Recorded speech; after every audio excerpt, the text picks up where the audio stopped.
Welcome to the Workforce Wire podcast, brought to you by Employ Prince George's, bridging the gap between job seekers and businesses.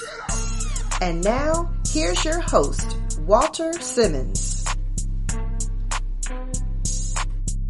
Welcome to the Workforce Wire podcast. This is your host, Walter Simmons, president of Employ Prince George's. Today is a great day. We have two industry leaders in workforce development with me today.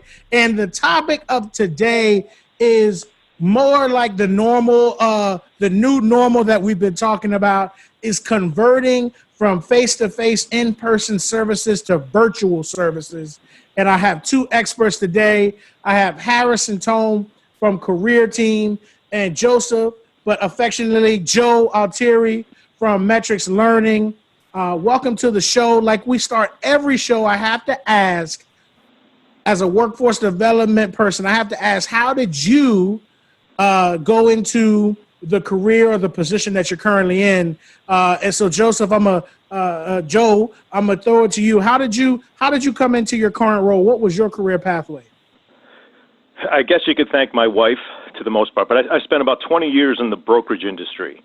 And I was living in Tampa, Florida, and my childhood sweetheart, who I had wanted to marry more than 20 years prior, contacted me and convinced me to move back to Albany, New York from Tampa, Florida.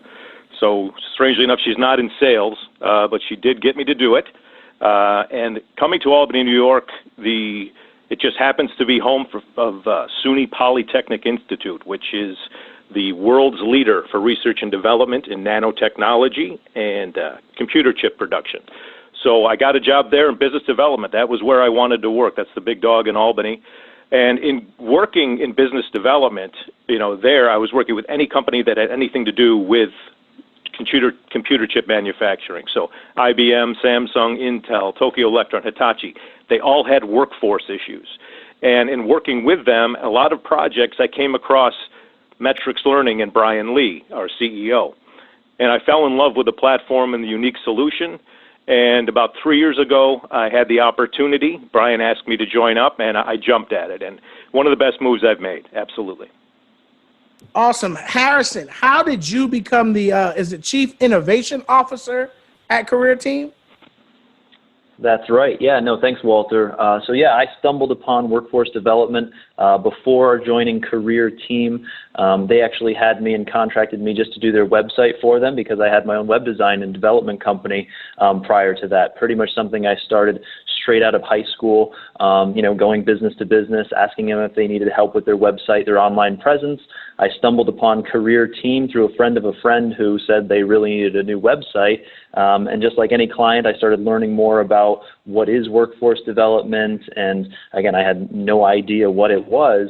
And as I kind of dug deeper, I saw the amount of potential there was for some disruptive technologies to be used in the space. And so started off with just redoing their website, but then got to learning about some of the content and ways that they were helping people through WIOA, TANF, SNAP contracts. And we said, hey, why don't we put some of this great work that we're doing in person and put it online for people to use? And so we've been doing that now for over 10 years now. This is actually my 10th anniversary of working at Career Team and being in workforce development. And I love it because, there's, of the great work that we're doing and just, again, the amount of potential there is in technology platforms like what we're creating today. Great. I want all my listeners to understand and hear those key points. Both of our guests today are subject matter experts, industry leaders, but it wasn't their first calling. They both had to navigate and transition where they could do what they wanted to do, but possibly in a different setting. We really need to promote that it could take 2 or 3 careers or occupations before someone actually finds their actual sweet spot of where they want to be the rest of their life. So don't be afraid to change. One of the big things that, Harrison, that you mentioned was disruptive technology. We're going to come back to that, but I love the mention of disruptive technology. But I'm going to throw it to you, Harrison, to go first. Tell us about what Career Team is, and congratulations on your 10 years. Tell us what you've been able to come up with in 10 years. Sure. So Career Team, as I mentioned before, was in workforce development, still is in workforce development, operating those contracts. They've been doing it for over 25 years. And so what we did was we took some of the training materials that were developed by Chris Casilius, our CEO. He started writing a book, 450-page book that he self-published and wanted to get out there. But the problem is that not everybody reads a 450-page book. And so we said, let's bring that to life. Let's put it online. Let's make it mobile friendly too, so that people can access it anytime, anywhere from their phones. They don't have to go into a workforce development center. And so let's give them access to that content. So we created what some people would call a learning management system, right? In schools, right? They go to a place like Blackboard and take their classes online. And we figured, okay, why not access workforce development content and resources online, but also have some great tools where they can do things like build a resume. We have an interview simulation trainer where they're practicing using a webcam to practice their interviews. And so again, all can be done from their phones, from their desktop or laptop computers, preparing people for the world of work, and then also motivating them, encouraging them along the way, and also capturing a lot of great data that can be used on the back end to help us kind of consult or see some of the trends in workforce development with our job seekers, our employers, and our staff. And that's the Career Edge. That's what you're calling it? That's correct. Yeah, so Career Team is the name of the company, and Career Edge is the name of our platform, our software, where people are doing all of the learning, the content, and then also all of the data that we're storing as well. Awesome. Joe, I'm going to throw it to you. Tell us about New York Wired and Metrics Learning. Absolutely. So New York Wired is a workforce development company. We work primarily with workforce boards and departments of labor to offer virtual career services to the unemployed and underemployed members of their communities. Probably about 12 years ago now, we developed our Metrics Learning platform. So we're delivering those services through a single sign-on solution to anywhere with internet access 24/7. And our platform offers a unique solution to skills gap identification and remediation. So customers will take a self-assessment, choose an occupation of interest out of the over 200 in-demand occupations on the platform. They'll be able to see where their skill gaps are and then automatically be assigned courses designed to close those skill gaps. So as they pass courses, their complete chart will fill out until they are qualified for the position. Throwing another name in there, our Skill Up America program we launched in 2016, and it allows workforce boards such as Employ Prince George's to purchase an unlimited number of licenses to the platform at a fixed cost, and then extend those metric services to the entire community and their community partners at no additional cost. So bringing in those CBOs or libraries or schools, you can bring those in at no extra cost. So, Joe, correct me if I'm wrong. Is it 4,000 or 5,000 courses that are offered? There's actually over 6,000 courses on the platform. So, and they're SkillSoft courses, and they all come with a pre-test and a post-test, and there's pretty much anything you can think of on there, and it is SkillSoft content, the majority of it, which is the world's leading e-learning provider. Awesome. 6,000 courses through Metrics Learning and the Skill Up initiative. So my listeners, these are two, what I said, industry leaders. Now, traditionally, we all know, and as it sounds like the evolution of your two companies, local workforce systems and American Job Centers are normally face-to-face and in-person services, but we had one of the greatest disruptions in American history today with the coronavirus, which I personally believe it's going to be a long time until people start seeing my ugly mug and face again, unless it's through Zoom, and that we're going to be offering virtual services here on out. What do you guys think about it, and how can local workforce boards begin to start the process to transition from in-person services to virtual services? Harrison, you want to take a stab at this first? Yeah. So yeah, definitely something that our customers are reaching out to us and saying, hey, it's great we have this online learning, we have a resume builder, but hey, we really need all of these documents that people used to fill out in person and all of these signatures that were required on those documents to all be digital. And they need to be stored in a secure location, right? You know, you have some people that are saying, hey, text me your social security card for your eligibility document. And that's obviously not the best practice when doing those kind of things. And so we have been, we call it, before all of this happened, we called it high tech and high touch, meaning we want to be able to say, hey, here's a system that you can use, a platform where you can upload those documents for intake. We also do things like converting or allowing people to log their time into a digital timesheet. A lot of youth programs where it's their summer internships are coming up. We're working with a ton of different youth programs right now that are saying, hey, employers are used to signing off on a timesheet that they would hand us. And so now we need to push that and make that all digital because there's a lot of work experiences, work-based learning programs that are going remote, right? So that their employees or the interns are going to have to do things all remotely, meaning the work experience and also the timesheets and also getting all of the content and learning experiences. So we really have to look at everything that we currently do to figure out how to put it on to do it virtually. And FYI, people, do not text somebody's social security number. Don't do it. So Joe, let me know what you think about this. How can people like me that don't use technology well begin the process to transition to virtual services? Yeah, and obviously it's becoming more and more important. We're seeing it more and more with schools leveraging their virtual classrooms and distance learning. The tools are there. So, a number of our customers have already replaced their traditional weekly in-person classroom orientation sessions with webinar sessions for those with internet access. Obviously, the ubiquity of the mobile phone and the cell phone at this point gives you an even further reach. And again, our courses are for the most part, all of them are compatible with cell phones, with mobile devices. So, we're at that point now where business is changing drastically and education is changing drastically. So our company, we've recorded and customized orientation sessions for workforce boards that provide step-by-step guidance to their new customers. We also hold weekly live Q&A webinar sessions on the platform. Anybody that logs in, every time they log in, at the banner at the top, it shows them when the next go-to meeting session is, the call-in number, and they'll speak directly with Metrics staff on any questions that they may have. We really need to leverage the tools. They're there. It's a matter of deciding how you'd like to implement them and letting your community know that they're available. So we are at that point where you can reach them. It's just putting those programs together and acting on it. So to all of my listeners that are workforce practitioners, board directors, or if you're on a workforce board, there's a couple of key steps I think I want everybody to take away. The first thing, I always tell people, write it down.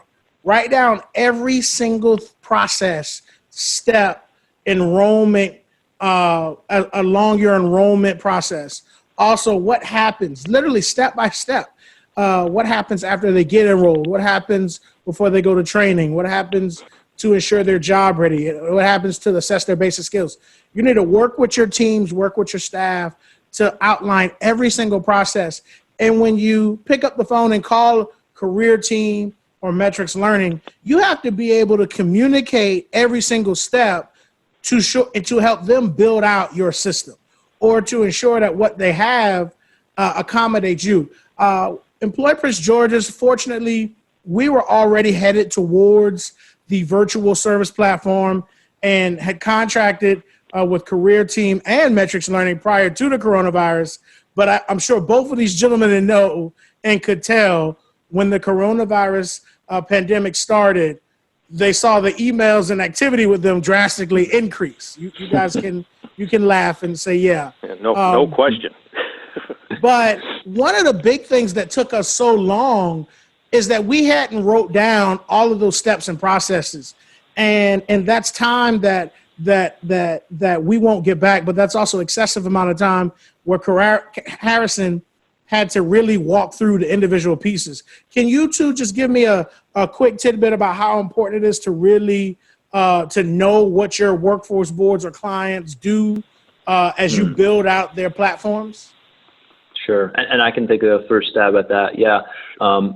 Sometimes it's taking a step back, right? Before we even, let's say, demo a product and say, hey, here's what we've created for other people. It's saying, hey, let's even write it down on a piece of paper. What is your current process? What is the current customer flow? Because that's where you'll see all of those points in which, hey, this is done by paper, or this was done in person, or this was done using a system that maybe isn't, as friendly. And so it's coming up with that entire process to then say, okay, where can we fill in the gaps on our end? Where can we fill in the gaps from a document requirement? Where can we fill in the gaps as far as a module that could really help somebody and assist them so that they don't have to pick up the phone and call somebody to walk them through it, right? Let's shoot a video that they can watch showing them how to do it. So yes, it's really, again, taking a step back. From what we've seen so far after going through this exercise with a lot of different workforce programs throughout the country, is that it's really helping them improve their process. So it's even though, yes, there's a lot of struggles with what's going on, I think this is helping everybody work a little bit smarter than we were before. So there is some good that will come out of it, I believe. That's great. That's great. So Joe, I know we've had this conversation a couple of times. What should people need to know when they have a meeting with you for them to know or to help you know if your product is a good fit? Absolutely. So we look at it in different ways because, and I echo a lot of what Harrison said. I will throw in the caveat that it's like going to the doctor. I need to know what's wrong or I'm not going to be able to help. So obviously background research that we do first, but any information that the workforce board can provide us, what is important to your community? What industries are in your community? What skills are your particular employers looking for? There's a lot of programs that we can work with where, I can go into a workforce board and just start throwing out everything we do. That's not a good use of time, and eyes glaze over. I need to know what it is that you want specifically, because we can tailor to whatever your workforce needs are, and that's what we do. That is our specialty. We need you to tell us, and then we need follow through on our end and follow through on your end to make sure these things get implemented and are being used in the most effective manner. So it definitely is. It's a lot like going to the doctor. We need to know. Tell us what's wrong. That's a great analogy or assessment.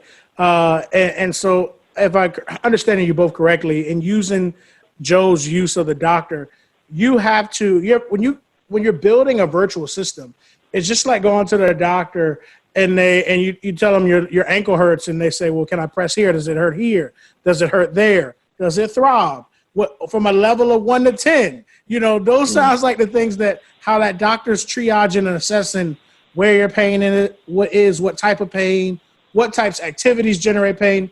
That's how these two gentlemen and Metrics Learning and Career Team are going to assess your workforce development area.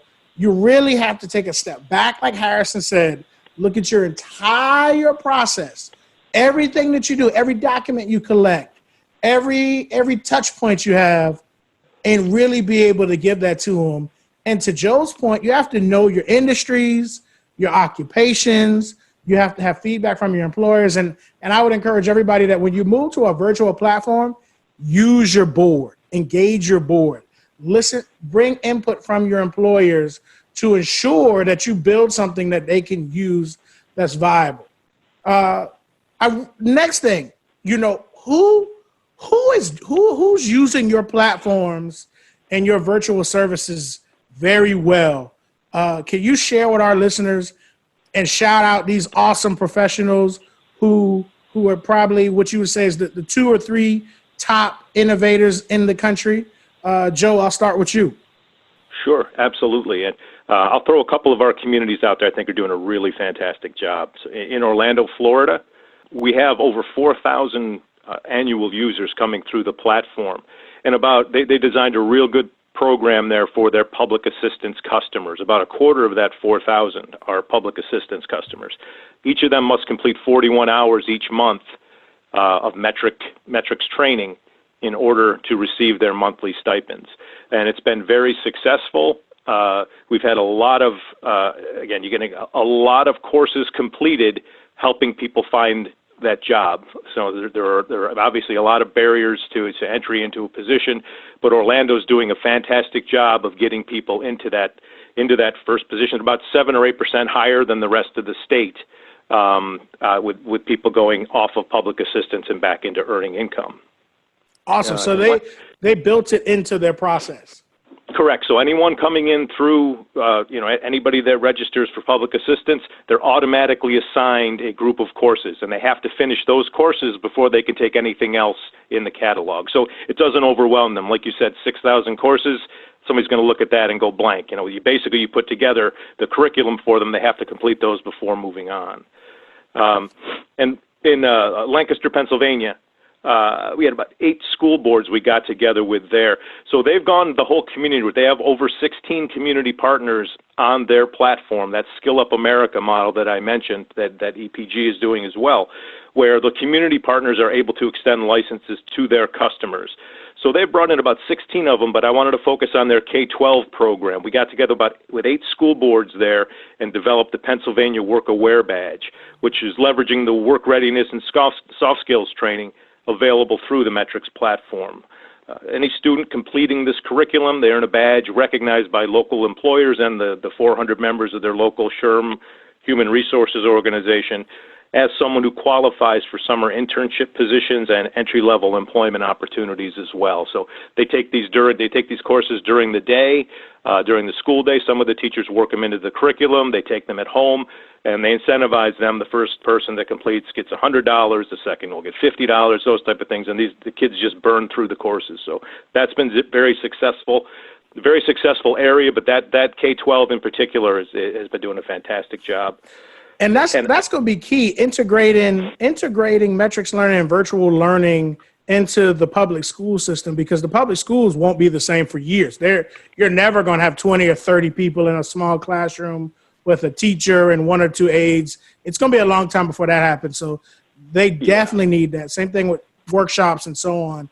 And then it's great to see that they're integrating, Orlando's integrating it, like their individual service strategy, and adding some courses that need to be completed before they can go on their next step in their career progression. Yes, absolutely. And if I could touch on one more, I just want to throw this out there because it just happened within the last month. On May 4th, Governor Lamont from Connecticut announced his Skill Up Connecticut program. So he's providing access to metrics learning services to all UI claimants in the state. Over 10,000 of Connecticut's recently unemployed have already registered for a metric system in less than a month. So they're doing a fantastic job out there. They're reaching out to everybody that's getting on. Obviously, that as soon as they register for unemployment insurance, they're getting access to metrics learning there. So, we just got a diamond. I give out diamonds on the podcast.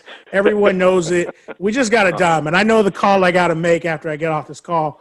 Helping unemployment people with their work search requirements. They can no longer visit an American Job Center. Connecting them to metrics learning to complete their work search requirement. I'm calling the Maryland Department of Labor. As soon as I get off this call, Joe, you just gave everybody a diamond. Ding, ding, ding, ding, ding. All right, nice. Call Jim. I'll tell him. I'll tell him. I'm sure he will. Harrison, who's doing innovative things with Career Team and Career Edge in the country? I see you at every conference in the South, in the North, East Coast, West Coast, Midwest. I know you know some good people. That's right. Yeah, no, we do have a lot of great partners with us. Again, because we kind of open up our services, we make it very flexible, and we're very, I don't want to say open source, but we're very open to customization. It allows our customers to kind of push us. We like to be pushed, right? We like to have somebody say, hey, why does it work like this? Or can you build this? I know, Walter, we have those conversations all the time. So in addition, obviously, to Employ Prince George's, I know that South Central Kentucky, where we actually had a contract over there, running and operating their Kentucky Career Centers. They started using Career Edge a little while ago, I think 2 years ago, and because of the success there, it actually got escalated to the state. And so now the whole entire state of Kentucky is utilizing the Career Edge platform for the modules and tools that I was talking about before. So they are definitely on that cutting edge of being able to implement that on a much larger scale other than just a workforce board.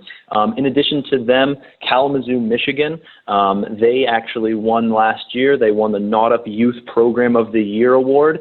They were one of the ones that I think we're on year 3 with them, where they've been using the Career Edge. They were one of those original ones that almost was acting like there was a pandemic and nobody could get into a physical location, because they were the ones that really did say, hey, we want virtual intake, virtual learning, virtual timesheets. We want the whole entire thing to be online and digital. So, they were a huge success story. We were able to kind of really, appreciate and be a part of that win for them of winning that youth program of the year. So that was an awesome thing. And then I will also give the same shout out to Orlando. Orlando, and I'll kind of say their neighbor Tampa, both of them have been able to utilize the Career Edge. Again, been able to push us to be more innovative and really been able to, really push it so that they can utilize this service for all of the people that are coming in through their centers, almost making it a mandatory part, just like they're going on to, their state system and inputting, their data into the state system. They also put it into the Career Edge and have to go through, the Career Edge modules and the online learning tools. And so, yes, those are just a few of the ones that I'd like to give a shout out to. And I think everybody can learn from how they're doing things and how they're implementing, these kind of virtual services that we have today. Awesome. I wanted to talk about WIOA, but I'm scrapping that. I want to know, I'm scrapping it, guys. I want to know how are your programs working with summer youth employment? Summer youth employment programs are getting canceled across the country, but I know for a fact, I'm going to start with Harrison. You're doing some great stuff with my colleague, my friend, my sister, Thene Freeman in D.C. and the D.C. Department of Employment Services, where I used to be employed there. What are you doing virtually in the District of Columbia for their summer program? Sure. So District of Columbia, definitely one of the largest youth programs right in the country. We've been partners with them for 4 years now, and they had, again, one of those early innovators that said, hey, we're tired of busing in 15,000 youth into our physical locations to get them prepared for their summer youth employment, for their internship. And so they were doing that all in person in classrooms, and they said, we need to put this online. And so that's exactly what we did. So we shot some videos of them, flew down there, shot some videos of them. We do it every year. They have a fresh new orientation for their youth to go through. The first year, the feedback was out of this world. I mean, we had thousands, because they have thousands of people saying, oh, thank God I don't have to, figure out how to get to your offices. Instead, I can just pull it up on my phone and do it from my phone. They have 70% of their youth are completing their orientation for the summer youth program from their phone now, which now going into their actual, work site experience, they're already that much more prepared because they're already used to getting the content online. So there's been huge press releases. They haven't skipped a beat, right? There wasn't a panic to say, oh my goodness, they can't go into work sites this summer, or it's going to be a challenge. Instead, they had the ability to go onto a site, get some of that work site experience, get some of that online training. It's been an awesome experience with them. Awesome. So I really want to tell everybody out there, let's be innovative with our summer programs. Don't cancel them if you can't. Utilize some summer capstones. Employed Prince George's has been using summer capstones for a couple of years now.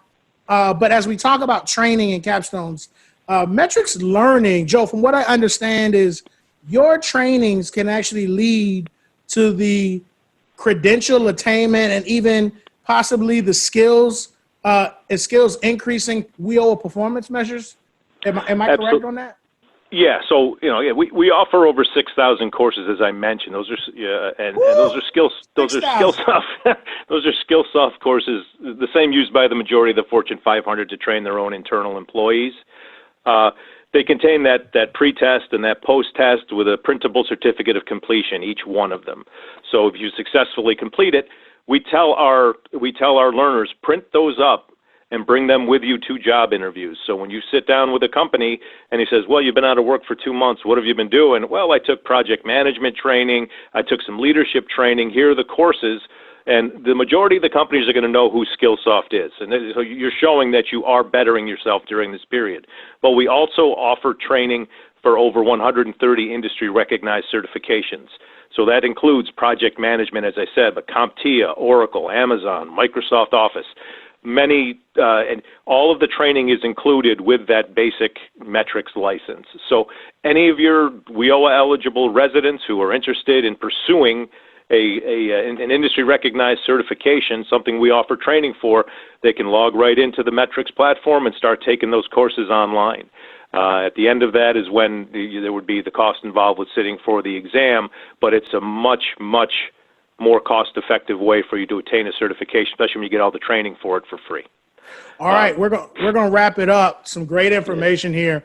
Last question as we wrap up. What's one thing, I need one thing from the both of you that my colleagues and I should be looking forward to or preparing for in the workforce development industry? Joe, what's the one thing that we're not doing that you don't see that we need to be doing?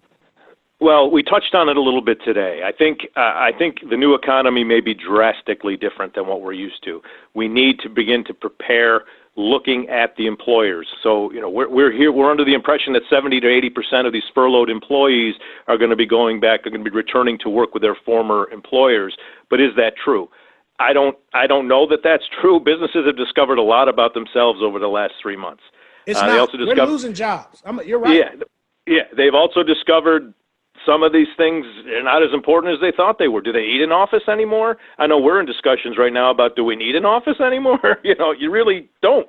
So what skills are important to employers? Should these furloughed employees, should they be taking skills training courses while they're waiting to go back to work? Even if it's, computer literacy courses, something along those lines that you can focus on to make sure when you go back to your office or a different office, you're going to be able to thrive in this new economy, that it's going to be different. So I think we'll get ahead of that a little bit this time as opposed to, reacting sort of how we did to COVID.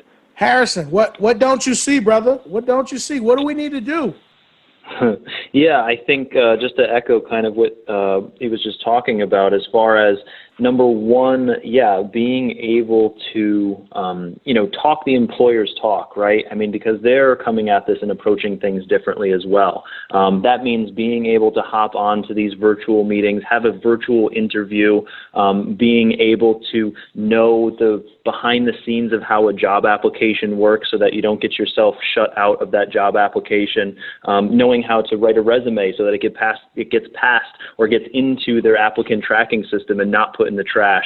All of these different things, right, we need to be more mindful of and train our job seekers on now more than ever, that they have to work from home. And same thing with our staff, right? Workforce staff need to know how to do these things. They need to know how to navigate these online forms. Employers working in the new economy, we don't need to get into social media, but social media also, with everything that's going on and knowing what you're posting and what you shouldn't and what you should and should not post. I think, it's just focusing and tuning in a little bit more to a little bit of some different things. Keyword, people, the new economy, new operations, new way of business. It's a new economy. If you don't believe me, the world is going to pass you by. The last and most important question, gentlemen, where can people get more information? Harrison, where can we learn more information about Career Team and Career Edge? Sure. CareerTeam.com, of course, is our website. Connect with me on LinkedIn too, Harrison, Harrison, and Tonne. Awesome. Joe, where can we get more information about New York Wired and Metrics Learning and Skill Up? You got everything going on. Where can our listeners find more information? Absolutely. Go to www.metricslearning.com. That's METRIX learning.com. It'll all be right there as long as contact information to reach me.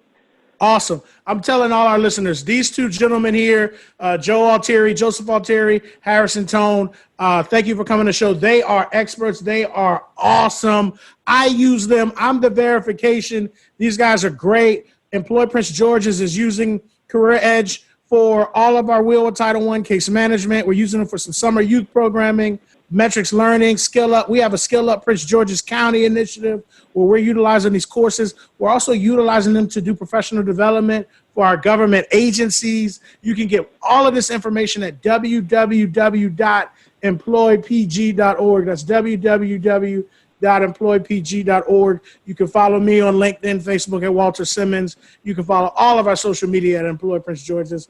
Thank you, gentlemen, for being on the show. I'm going to have both of you back. This is great.